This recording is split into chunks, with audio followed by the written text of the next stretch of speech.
Okay, boys and girls, we're going to work on writing linear equations today. So the first problem says Diana has z gerbils, Jackie has 4 times as many as gerbils as Diana. So there's several ways to do this. One way is to make a little chart. So if we have Diana here and we have Jackie here, it says that Diana has z gerbils. So we'll put z for Diana. Then it says Jackie has 4 times as many, so you should know that it's 4 times the z would be for Jackie. That's one way to look at it. Another way to look at it is using a bar model. So Diana would have 1, which is z, and then Jackie would have, it's going to be a little harder to draw, but I'm going to do my best. She's going to have 2, 3, 4, because the reason why she has 4 is because it's 4 times z. So either way works. Now, if you look at it, it says if W stands for the number of gerbils Jackie has. So Jackie has W. It's going to equal, what we need to do is express W in terms of Z. So we need to use the Z. So what we do is we basically just look at, it's going to be W equals what Jackie has, which is 4Z. So the W will stand for the number of gerbils Jackie then has. The reason why is because the Z is really Diana. And when Diana has, let's say, 1 gerbil, and we substitute 1 in for Z, Jackie will have W, which is 4 times 1. So she'll have 4. If Diana has, let's say, 2, so if you put 2 in for Z, it'll be 4 times 2, which is 8, so W is going to be 8. Okay, so now it says B, state the independent and dependent variables in the equation. So if you remember, a dependent variable is a value that it depends on, the value of the variable depends on another variable. So W will be our dependent variable. And the reason why W is the dependent variable is because W depends on Z. So if Z is 1, then W is going to be 4. If Z is 2, then W is going to be 8. So W is our dependent variable. It depends on Z. So if Z changes, W will change. So it depends on it. And then the independent variable would be Z. And the reason why is the independent variable does not depend at all on the W whatsoever. Z can constantly change. So Z could be 1 gerbil, could be 2, could be 3. It doesn't matter. It doesn't depend on W at all. Okay, so W is a dependent variable, and Z is an independent variable. Okay, number 2 says Mrs. Boyle buys 2 pounds of beef. Mrs. Anand buys 1.5 less than Mrs. Boyle. Okay, so again, there's 2 ways to do this. One way is to make a chart. So if we make a chart, we have Miss Boyle on one side and Mrs. Anand on the other side. So Mrs. Boyle buys 2G. So she's 2G. And then Mrs. Anand buys 1.5 pounds less than Mrs. Boyle. Well, if Mrs. Boyle is 2G, she buys less, 1.5. So we subtract 1.5 from 2G. That's one way to do it. Another way is to make a bar model. So either way works. So now it says if the amount of Mrs. Anand buys is D, so it's going to be D equals, then it says express the terms of G. So we go to right here. What we have, we already set it up. So D will equal 2G minus 1.5. And that's 1.5 pounds.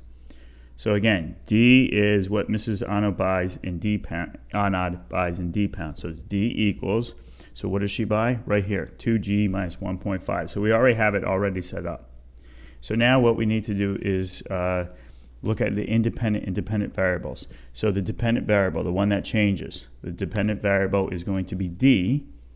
And the reason why it's D is because it all depends on G. If G changes, D will change. If this number changes, that variable, this will always change. So D is dependent on G. So G then would be your independent variable. Okay, number 5 then, we're going to skip ahead here. It says Will earns K dollars a month mowing lawns. He spends $20 and saves the rest. the amount he saves is G dollars. So that's key. So writing an equation relating G and K. Okay, so again, let me just move this over. I'm going to set up a little bit of a chart. So what he earns, so he earns mowing the grass is K dollars. That's what he earns. Next, we have what he saves. Saves, it tells us, is G. Okay, right there it tells us it's G. Then what he spends, okay, I'll put SP for spends, is going to be this. He spends $20. So if you spend something, you're subtracting it. Well, he makes K amount of a month mowing the lawn. So we don't know what that is. It could be $100, it could be $1,000, it doesn't matter. That's how much he makes a month. Well, he spends 20 of it and saves the rest. So if he spends 20, it's minus 20 for what he spends. Okay, so now we need to write an equation relating G, which is what he saves, to what he spends. So G is going to be, G will equal, G will equal K minus 20. And that's the relationship there. G equals K minus 20. The reason why is this. So let's think about this. K is how much he makes a month. He spends 20 of it. That's what it says right here is 20 of it. And he keeps the rest. So this is what he keeps right here, G. So if he made $100, he spent 20, so he keeps 80. So if G was 100, which is down here on the next B, his savings is going to be 80. The reason why, you stick 100 in for K. So G will equal 100 minus 20. So we substitute K with 100. So G will always be your savings because that's what we have up here. So it's K minus 20. What he makes minus 20 will always be the savings. So let's look at the chart. So if he has 120, so it'll be G equals 120 minus 20. So that's Lynette's mother gives her $80. Lynette spends $5 per day. Lynette has Y dollars left after X days. So we're going to write an equation relating Y and X. And Y is going to be what she has left over. So let's make a chart. So the first thing I'm going to do is she gets $80. So that's what she gets.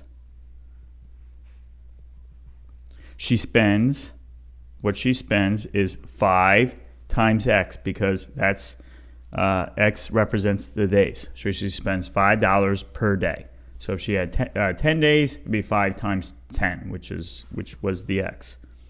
Then it says Lynette has Y dollars left after so many days. So what she has left is going to be 80 minus 5X. So to do this, the equation is going to be, so what does she have left? Y dollars will equal, right here, what she has left. So it's 80 minus 5X. So the answer for the first one would be Y equals 80 minus 5X. So now what we need to do is we're going to make a chart representing the number of days and how much money she has left. So we're going to substitute, right here is our X, and we're going to substitute our first number 1 in for X. So it will be 80 minus 5 times 1. 5 times 1 is 5, so 80 minus 5 would be 75. The next one, it would be 2. So 5 times 2 is 10. 80 minus 10 is 70. And I think you get the idea. You just keep going until you finish up with the 6th one there. 6th day. Then what we're going to do is you're going to make a chart. And I'm going to start it for you. Down here will be your days. And up here is going to be the money. What you need to do then is, this is your X and this is your Y. So you're going to plot out, we start with 0. You could do 1 here, 2. You could go over every several. And then that's going to represent the days. Up here will represent the Y, which is your money. And then you need to go ahead and plot that out and connect all of your points.